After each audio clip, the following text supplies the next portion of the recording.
Hello there, you beautiful people. We now know a lot of stuff in Python. As well as knowing about variables and if statements for creating logic, you also know how to use strings, integers, floats, and Boolean data types, which is awesome. These are the building blocks of a lot of Python programs, and you should be super proud of yourself for making it this far. You've really learned a lot, and I'm very proud of you.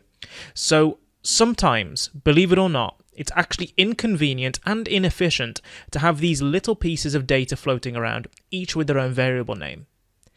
Python data structures make it possible to group massive amounts of data together and store them all under one variable name.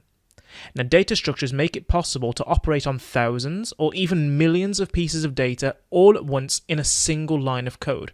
Crazy, right?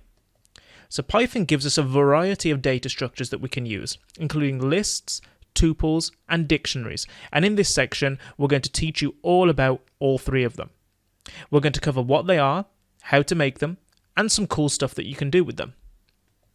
You're going to be building two projects in this section, which is quite cool, right? So first of all, you're going to build Travis, the ridiculous security system.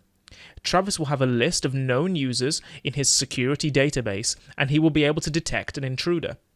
However, Travis is ever so polite, so whenever he finds an intruder, he's just going to ask them if they want to be added to the list. This project will teach you all about combining logic with your Python data structures, which is an incredibly powerful ability, so you'll want to watch out for that. You're also going to be building a cinema booking simulator. The cinema is going to have a list of films with their appropriate age ratings and the amount of seats left.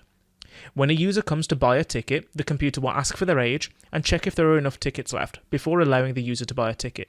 Nice, right? So by the end of this section of the course, you're going to know about Python's data structures, how to make them, how to use them, and in what circumstances each type of data structure works best. So in the next lecture, we're going to jump in and discover the first and most common type of Python data structure, which are lists. So I'll see you in the next video.